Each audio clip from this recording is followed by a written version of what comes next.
is Munson with Munson Music, and we're going to talk about how you play a song called Wimme now. And we're going to start off with kind of some of those intro licks, actually. We'll kind of hear where the open B happens, and the second on the high E, and then third fret on the B string, to second fret on the high E string. And you kind of hear through that most of the tune, actually, kind of that B, F sharp, D, F sharp. And if you wanted to, you could even kind of back that up with some basses. I'm doing this finger style, but you could use picking a finger to kind of work this too. To do the open E and the B at the same time, and then second fret on the high E string, and then third on the low E string for the third on the B string, and then the second on the high E string. So if you want to, you can kind of alternate between those. And thumb index to middle can be very cool. Kind of thumb index together, middle, thumb index to middle. Kind of work that idea if you're kind of digging on that. Now, if you have a very happy thumb, and I have a very happy thumb, sometimes my thumb wants to go crazy and kind of start picking out eighth notes. So you may want to kind of try and add in some extra bass notes to that too. So I'm doing kind of together, thumb, and then note, thumb, thumb, right? Kind of an idea.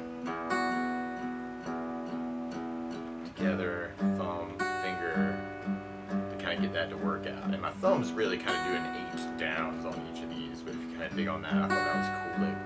And then randomly, there's this other little breakdown lick that happens later on, where you take third fret on the B string and kind of do that as a slide to fifth. So you want to leave enough pressure to kind of keep the sound on the string. And we do that 3 times, and then you kind of hear that come back as a second fret to third fret. It's almost like a little break idea. But I think that idea, actually, with those notes, you could even work with the basses too. Dig on those ideas. And actually I started doing the 2 and the 3 actually as a hammer on, actually kind of first finger on the B, second finger on the low E, third, to kind of use my third finger to kind of work that too. So if you kind of dig on that, so that was kind of a cool little lick to add in too. Or you could just back this up with chords by starting on an E minor chord. And normally you do this first finger on the A second finger on the D second. And if you strum all those together, that sounds an E minor chord, and it sounds really sad. Now you may also dig on adding in the third finger on the B third, pinky on the high E third, kind of making that an E minor 7.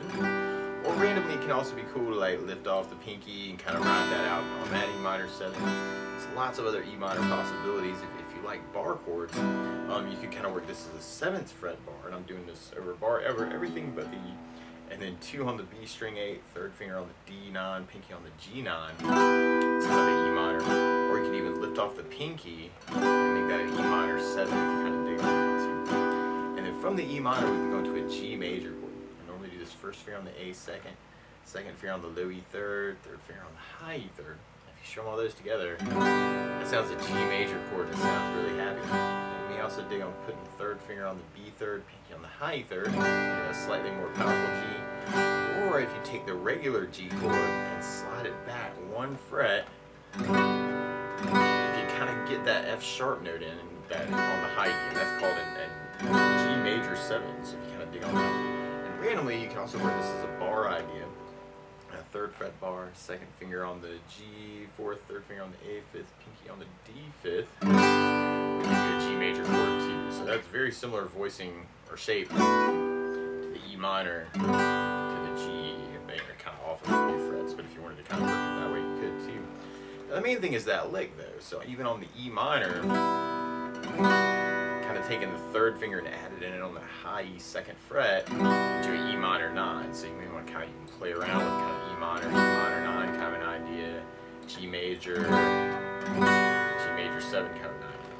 And there are a lot of different strummings that could kind of work. You could work this as kind of a down idea, kind of E minor 2, 3, 4, 5, 6, 7, 8, G 2, 3, 5, 6, 7, 8, kind of an 8 down count on each chord.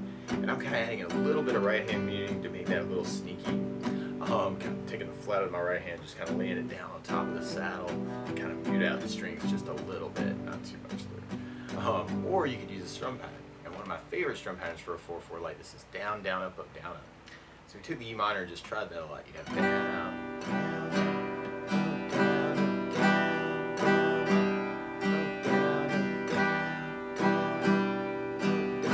which would be a really slow pace for the tune.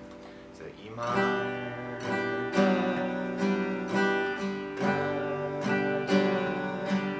E minor,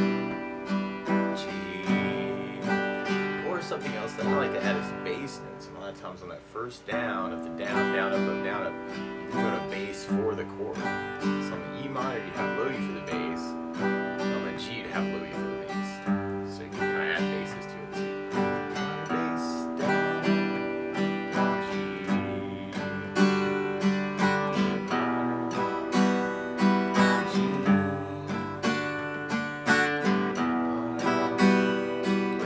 try and play around with kind of getting those licks to come out too. So even on the G, you can kind of use third finger. You can even not even worry about the A string and go third finger on the B string third. Get the first finger to the high E string second. Kind of get worked out, lick out. I'm trying to bring out the melody around the chords. Or another strum pattern that I was digging on was the 16th note strum pattern. And what I mean by that is if you're tapping your foot at the beat, right now we're dividing that beat into two parts with our down, down, up, down, up. So 1, 2, 1, 2. That's called an 8th note. What a 16th note is where you divide it into 4 parts. 1, 2, 3, 4, 1, 2, 3, 4. And one of my favorite 16th note strum patterns is the long down, down, down, up, down, down, up, down, up. And what I mean by that is if you take the E minor and do it down for 4. 1, 2, 3, 4, 1, 2, 3, 4, 1, 2, 3, 4. That's what you'd be doing on the first beat. Then on the second beat, you do it down 1, down 3, up on 4. So we're going down, down, down, down, down, down. And then on the third beat, you do it up on 2, down on 3. So you're going 1, 2, 3, 4, 1 up, down, 1 up, down, 1 up, down. And then on the last beat, you go down, up, right along with the 1, 2, 3, 4. So down, down, down, down. So all together.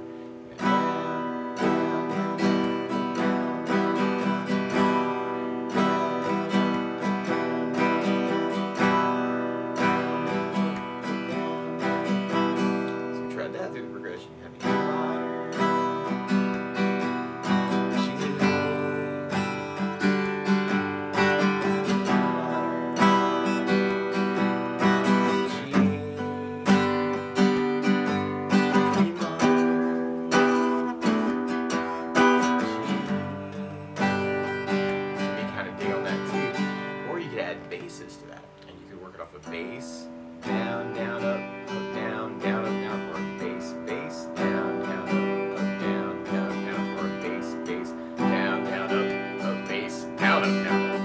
So we tried that through the progression. You have E minor.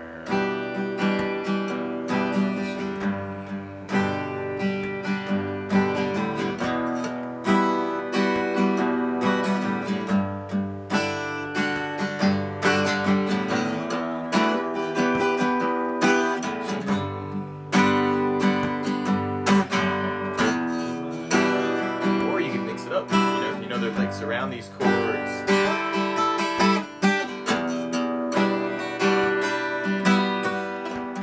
And feel free to kind of take this lesson and run with it any way you want to.